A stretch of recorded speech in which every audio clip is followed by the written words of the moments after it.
Hola, ¿cómo están? Como siempre, puntuales a la cita.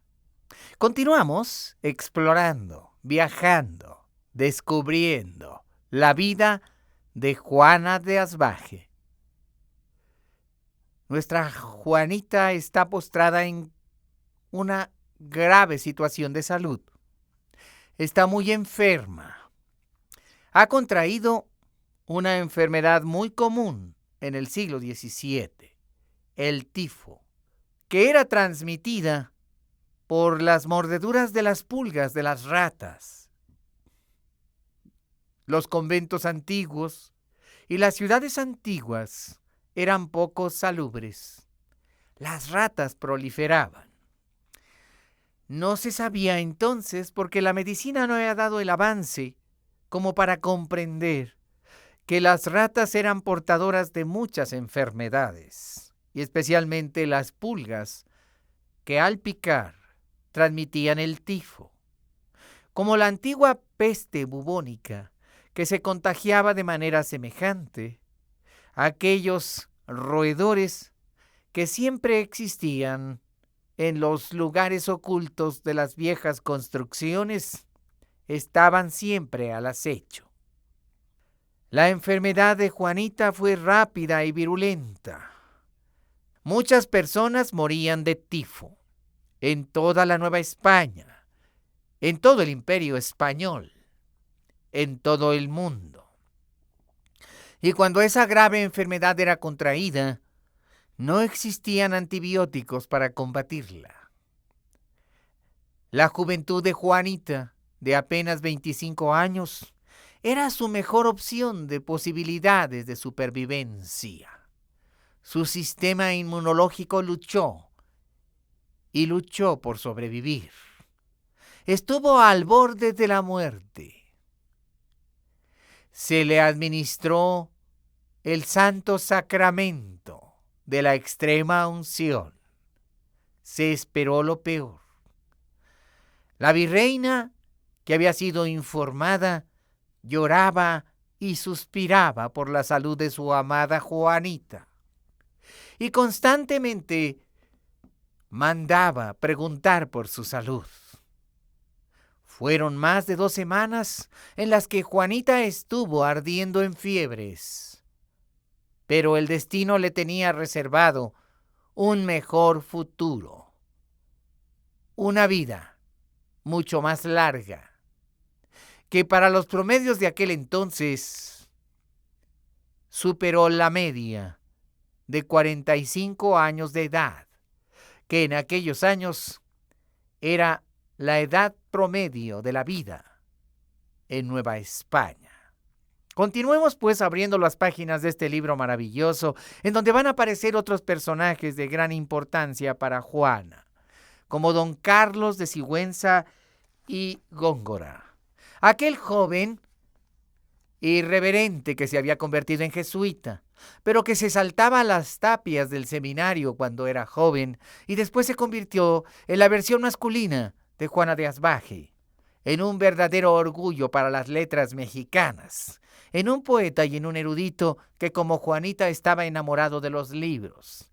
Y también el padre Diego Calleja, que se convirtió en el biógrafo más autorizado de Juana de Asbaje, porque compartió el amor que sentía el virrey, el marqués de Mancera, por Juana, y esto lo llevó a convertirse verdaderamente en un erudito de la vida de Juana Inés. Abramos pues esta página, la página de hoy, de nuestra gran amiga Juana de Asbaje.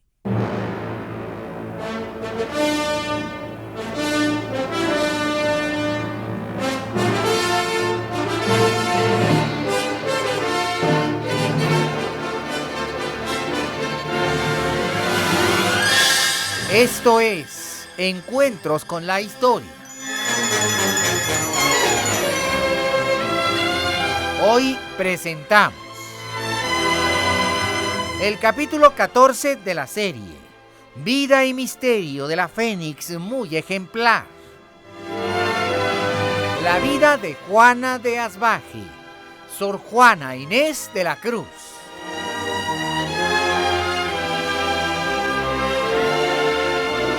Productor ejecutivo y productor general, José Ramón Vega.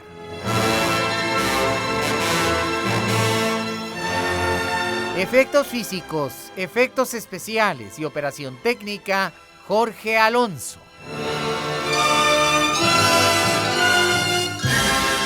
También en la operación técnica, César Arturo Becerril.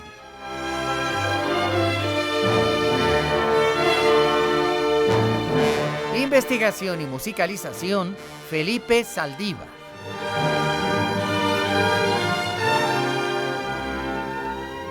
Agradecemos el apoyo en la musicalización y la selección de temas musicales del licenciado Jaime Almeida.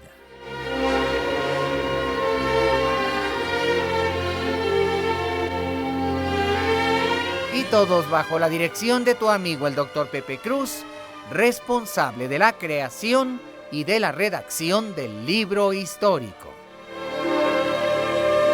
Esta es una presentación de Radio Centro 1030, calidad en tu vida, miembro de Grupo Radio Centro.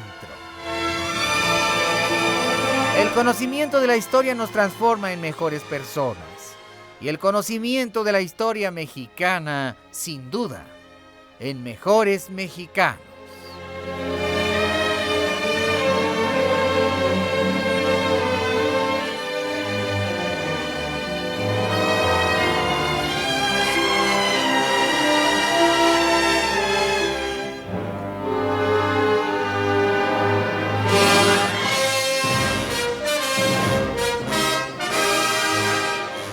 Eran días aciagos. La temporada de lluvias estaba en su máximo. Los rayos y los truenos, las lluvias torrenciales, el encharcamiento del lodo en las calles y la pestilencia provocada por las inundaciones.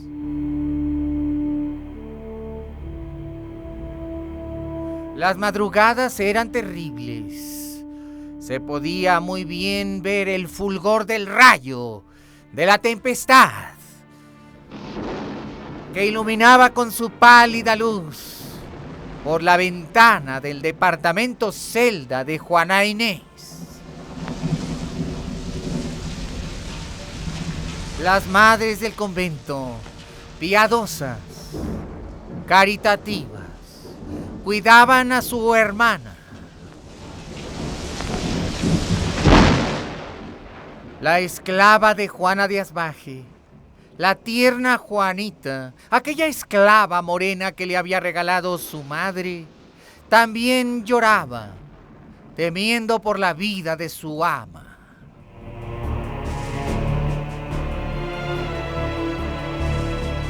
Y en el Palacio de los Virreyes la marquesa de Mancera no hacía sino mandar cada 2 o 3 horas a un propio para le solicitaran, le dijeran la condición de salud de Juanita.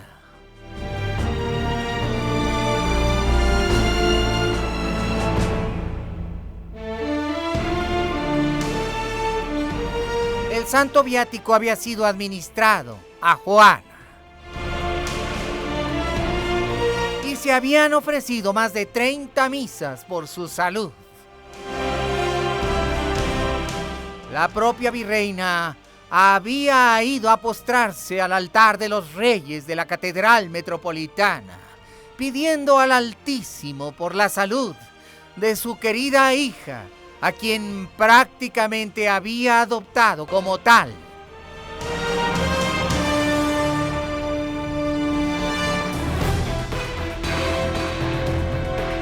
Por fin, una mañana en que el sol salía,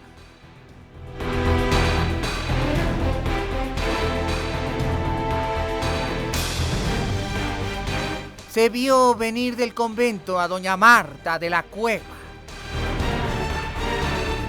la nueva dama de compañía de la virreina. La estufa dorada recorría las calles a gran velocidad.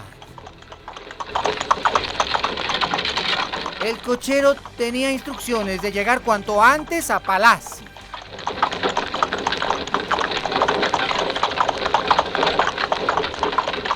Se abrieron los portones y la dama de la virreina entró rápidamente hasta su alcoba. La marquesa de Mancera escribía una misiva en aquellos momentos.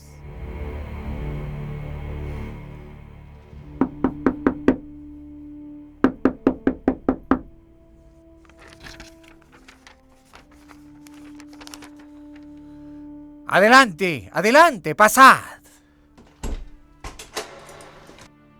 Señora, señora, os traigo muy buenas noticias. Como me lo ordenaste, no me he retirado del convento de San Jerónimo. Sor Juana no solamente abrió los ojos, sino que probó alimento. La fiebre y la infección han cedido. Y los médicos dicen que ha salvado su vida.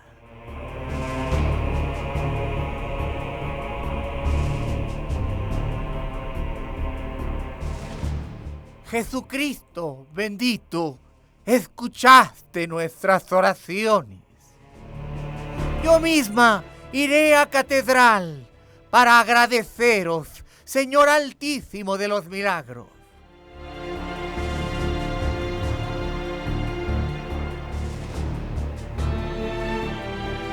Y en tan solo 10 días más, Juanita se levantó del lecho.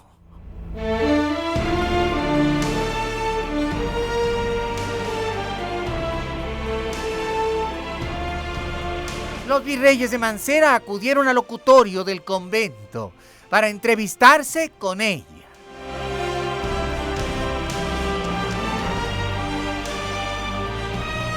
El locutorio era grande, amplio. Había pequeñas y grandes butacas y sillas y una decoración austera. Y la virreina, abriendo sus enormes brazos,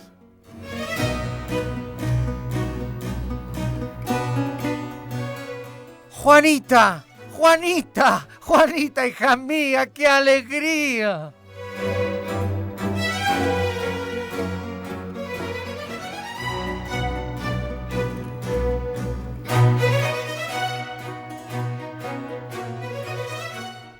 La recuperación de Juana de Asbaje era completa y el regocijo de los virreyes inmenso. Y ahí estaba también doña Isabel, la madre de Juana. Y todos departieron amablemente. La alegría era general en el convento. Todos amaban a Juanita.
Los meses pasaban rápidamente. Y una mañana, mientras que las campanas de la ciudad repicaban, llamando al Ángelus,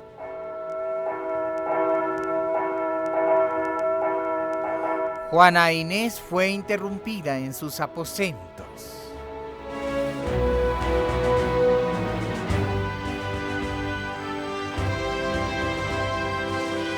Era Sor Leonor, que venía a darle una extraña noticia.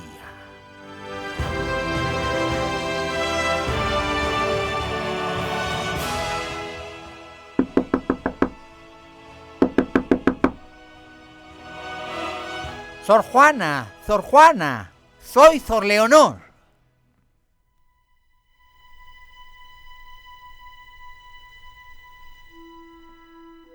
Juanita estaba lavando ropa y no se encontraba en ese momento en la celda de Juana Inés. Así es que ella misma abrió la puerta.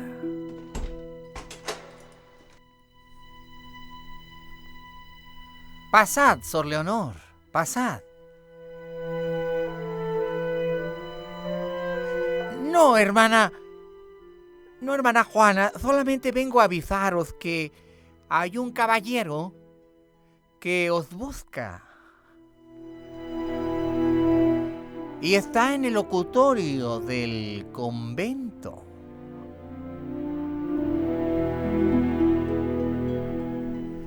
La hermana superiora me ha pedido que os avise que recibáis al caballero, que es algo urgente.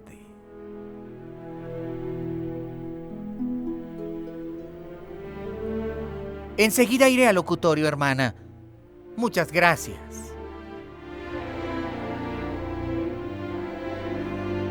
¿Quién podría ser ese caballero?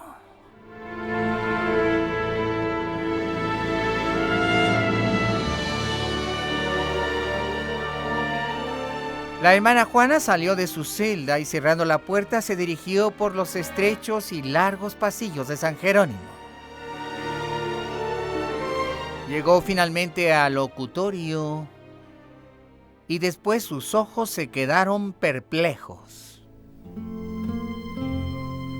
No era don Carlos de Sigüenza y Góngora, el sacerdote jesuita del que ahora era tan amiga.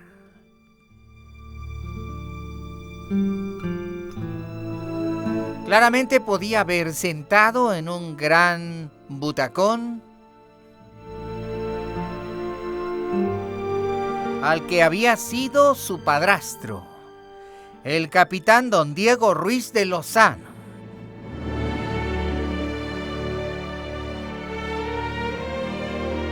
El hombre que había abandonado a su madre, doña Isabel, para casarse con la rica doña Catalina.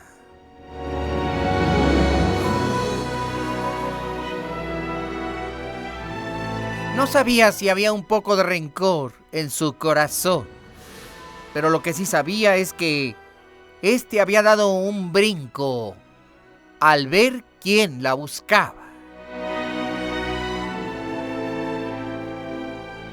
Aquel capitán tan alto y robusto, tan fuerte, que todavía se veía gallardo. Aquel hombre del que su madre había estado irremisiblemente enamorada.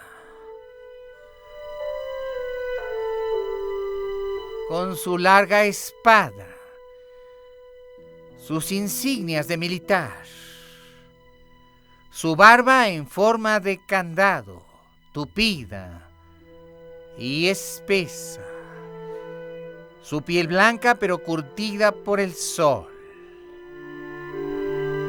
Pero la intriga era, ¿cuál era la razón por la que aquel capitán español venía a verla?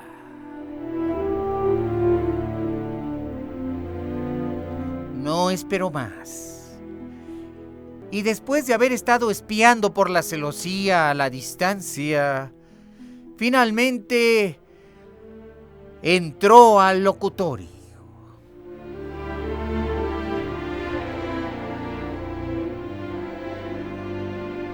Puesta de pie frente al capitán don Diego, Juana de Asbaje con firme voz le dijo: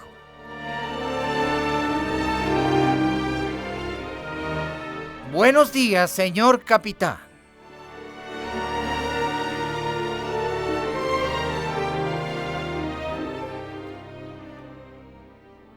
Me sorprende usted. ¿A qué debo esta visita?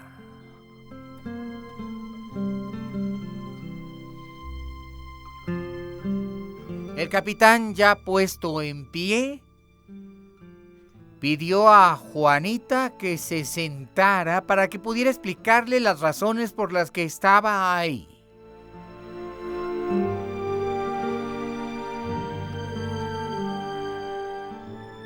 Juana, sin saber por qué, accedió mansamente y se sentó.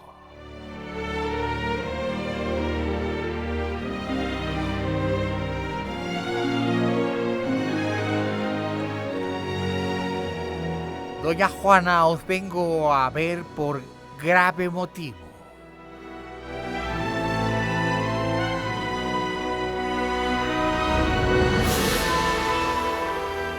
Sé perfectamente que no me tenéis en gran concepto. No quiero causaros una molestia.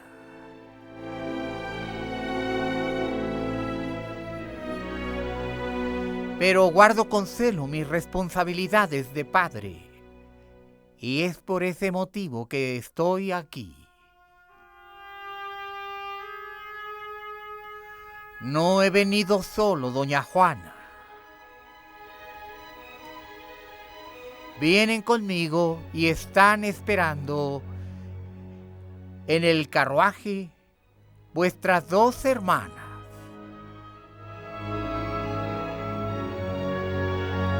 Mis hijas e hijas de doña Isabel, vuestra madre. Antonia y María, que son ahora 2 adolescentes.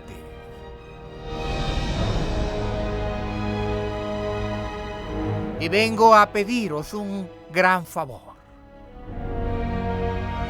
Corridos están ya los trámites en esta santa casa para que mis 2 hijas, Antonia y María, entren a este convento.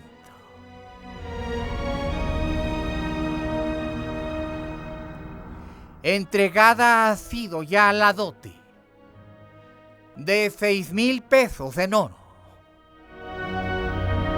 que esta santa casa me exigió para recibirla.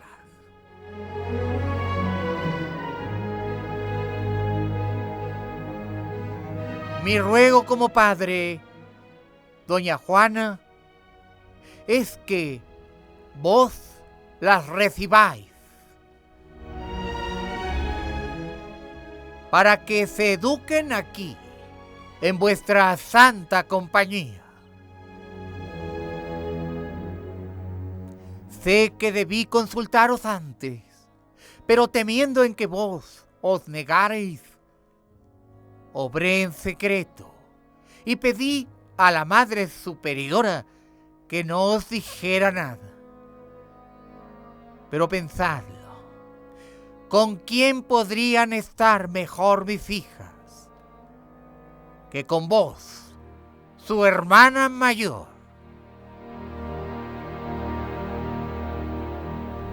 Juana de Asbaje se sintió turbada. Qué grande responsabilidad era esa, dedicarse a la crianza de sus propias hermanas. Pero ¿cómo podría negarse? ¿Cómo podría negarse ante su propia sangre? Turbada, Juana de Asbaje se levantó. No sabía qué contestar. Insistentemente miraba al capitán, que en actitud de ruego, casi suplicante, le miraba pidiendo su comprensión. Juana recordó sus votos de humildad. ¿Qué acto tan soberbio sería negarse? Pero, por otra parte, ¿cuándo tendría tiempo de escribir, de leer? La crianza de 2 adolescentes no era nada fácil. Pensó inclusive en negarse.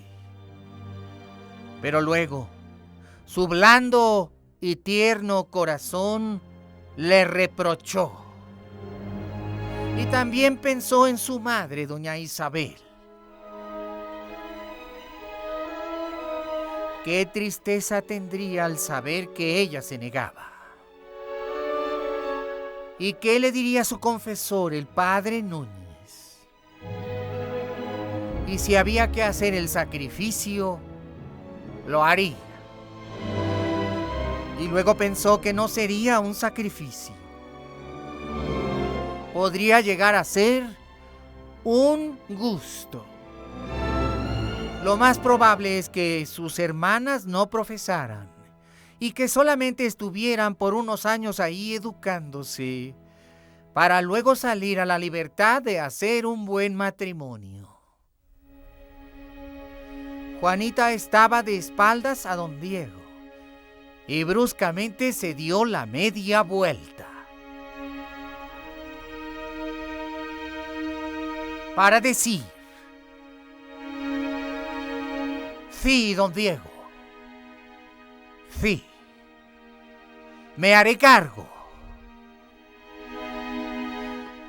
Es imposible negarse, pero no lo hago por vos, sabedlo. Lo hago por mi madre y por mis hermanas.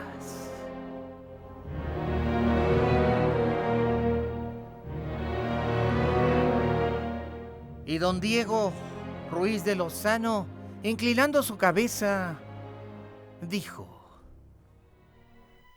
gracias, Sor Juana. Gracias. Y ahora me dirijo al coche a ir por ellas, que están locas de alegría por veros. Y don Diego, saliendo de la estancia, se alejó por unos minutos mientras que, perpleja por la sorpresa, Juanita se sentó nuevamente. Pero en su corazón descubrió una gran alegría. A pesar de todo, ver a sus lindas y amadas niñas, como les decía a Antonia y a María, le ponía regocijo en el corazón.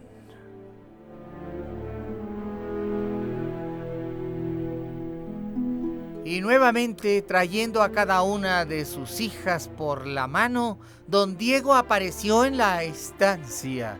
Y Sor Juana, alargando sus brazos, dijo a sus hermanas: vengan, vengan, niñas, vengan.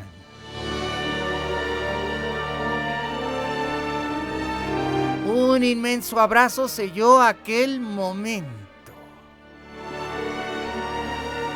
Juana Inés sintió un impulso maternal, y ya que no tendría hijos, ¿por qué no darse en aquel impulso a sus hermanitas, Antonia y María?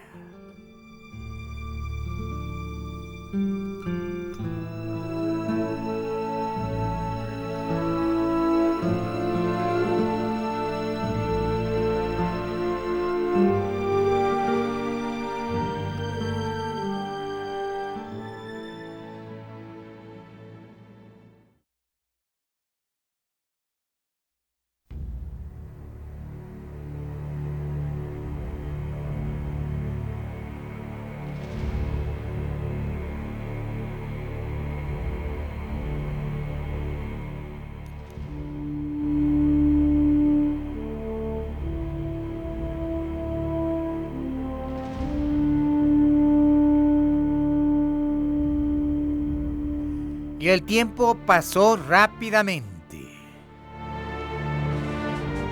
Terminó 1672. Y casi sin sentirse se fue 1673.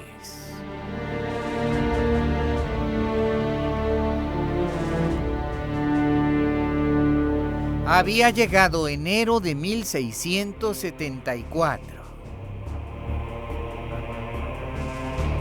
Juanita se había dedicado al estudio y a la educación de sus hermanas.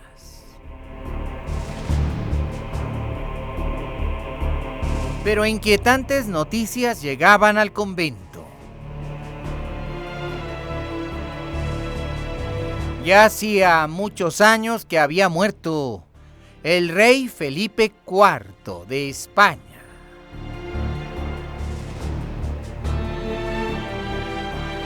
Y doña Mariana de Austria, la viuda, gobernaba el imperio.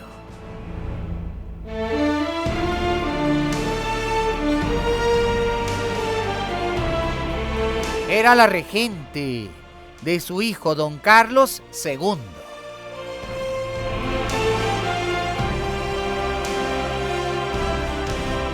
Pero al llegar el príncipe a los 14 años, de acuerdo al testamento de su padre, estaría ya en edad de regir al imperio español. La fecha se acercaba y el virrey de Mancera quería estar en España. Además, había llegado el tiempo de su relevo.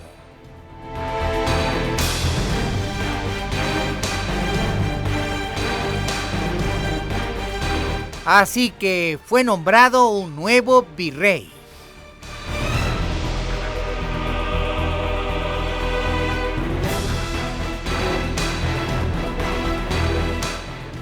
El virrey de Mancera tuvo que pasar su juicio de residencia, que era un procedimiento acostumbrado.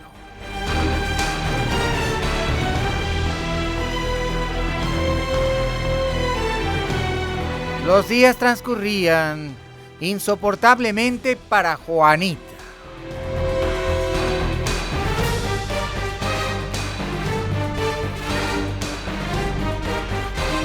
¿Qué haría sin sus mecenas?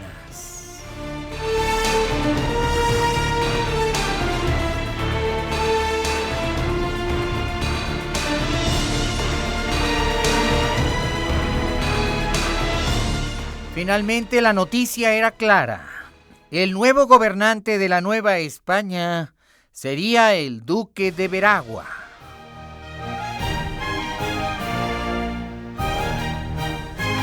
Don Pedro Nuño Colón de Portugal.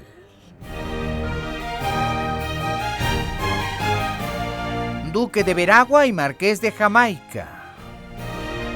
Descendiente directo del almirante don Cristóbal Colón.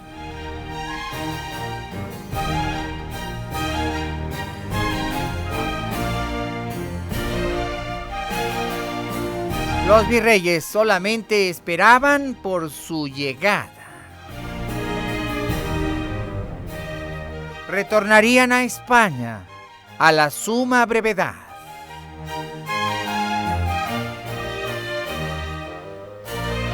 Pero la llegada de tan ilustre señor fue desafortunada.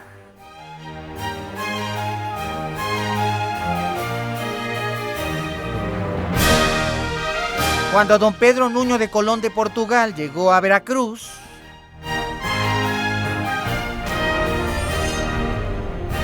contrajo la fiebre amarilla.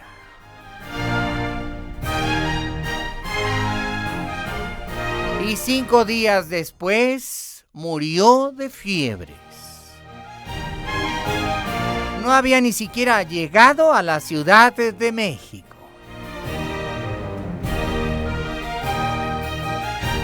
La corona tendría que nombrar un nuevo virrey.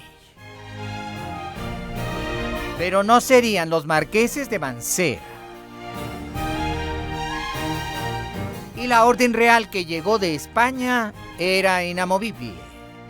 Se les esperaba en la corte de Madrid.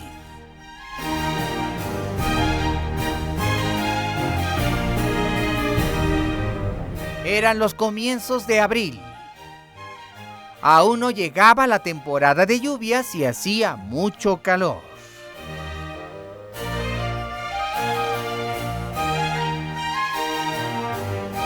Y en aquel abril de 1674, día 2 para ser precisos, las campanas de la ciudad repicaban como todas las tardes.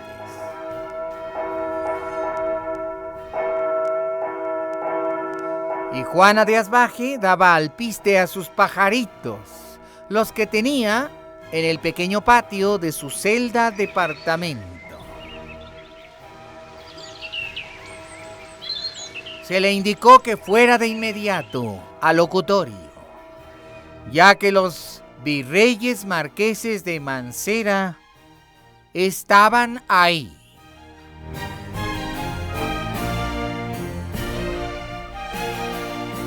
A Juanita le temblaron tanto las manos que dejó caer el alpiste y no cerró la jaula.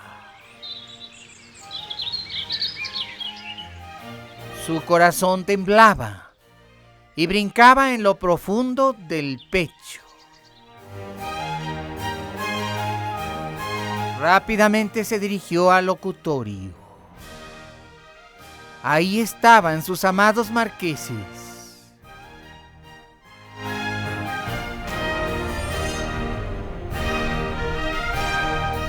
Entrando al locutorio,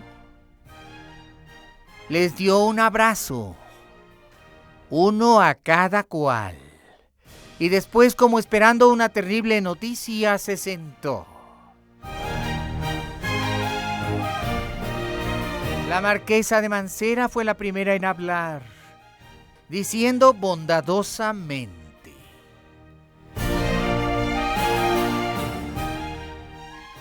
Juanita, solo hemos venido a despedirnos.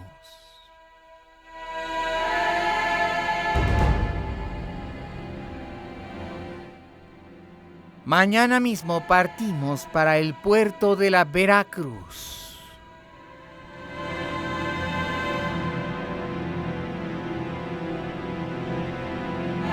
La noticia cayó como si fuera fuego ardiente. Juana de Asbaje se estremeció. Había criado tremendos lazos de cariño.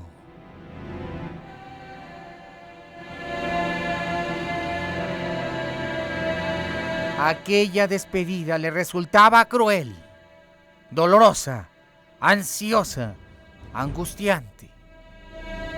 Y como evadida por el golpe, por unos instantes su mente se trasladó al pasado, a los días más felices en el palacio virreinal.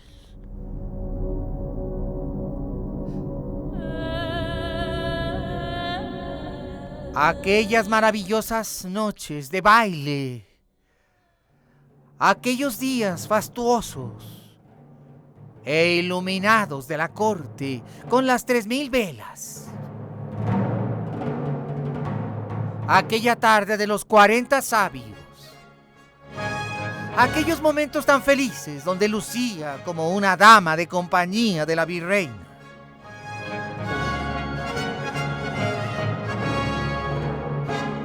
Sus lágrimas escapaban, mientras que conmovida y perpleja, los recuerdos se amontonaban en su mente.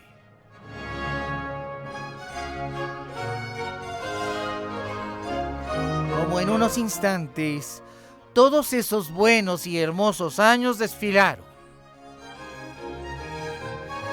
Solamente había una palabra para describir todo aquello: gratitud. Inmensa gratitud.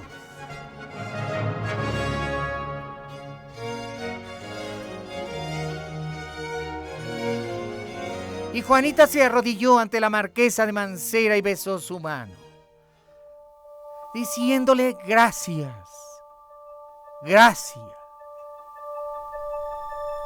Hasta el hecho de estar en ese convento se lo debía a su hada madrina.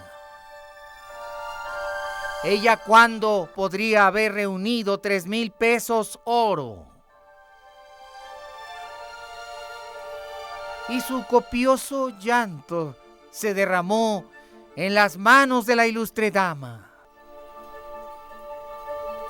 La marquesa tiernamente dijo a Juanita: levanta, hija mía, levanta, que yo también tengo partido el corazón. Pero Juana, aferrada a las manos de su protectora, Lloraba y gemía como si fuera una niña. Su corazón le decía, ese tierno y dulce corazón, que jamás volvería a ver a su hada madrina. Quizás su intuición le advertía de que vendrían tiempos terribles. Después Juanita se levantó para abrazarse a doña Leonor Carreto, que también lloraba copiosamente. Mientras que la española le decía, ya no llores, Juanita, ya no llores, que yo sola no puedo con esta pena.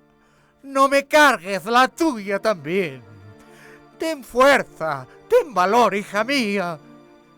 Quizá, si el Señor lo permite, quizá alguna vez volvamos a vernos. No llores, hija. Ya no, por favor.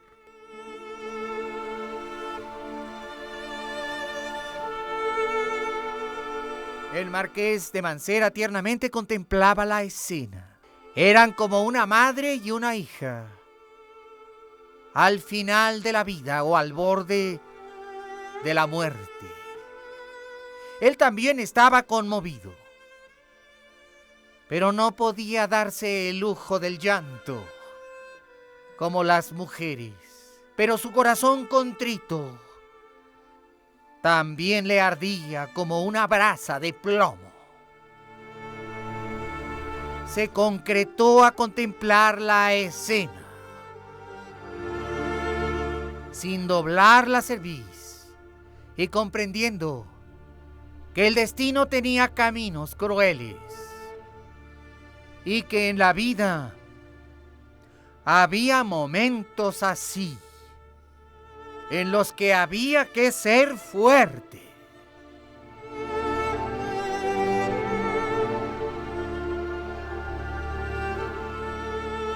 Las campanas ya llamaban a la oración. A la distancia se escuchaban, mientras que las dos mujeres se separaban. Juanita quedó sentada y devastada, casi desolada.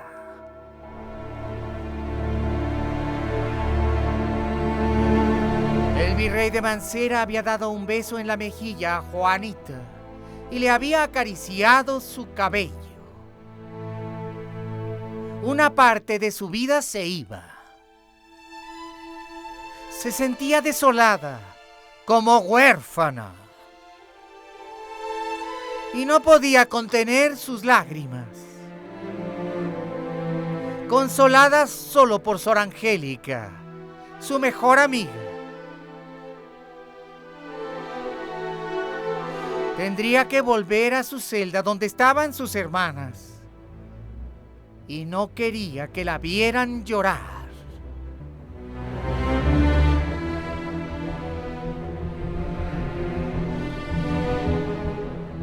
Pero el llanto pudo más, y Juana de Asbaje, doblada, lloraba.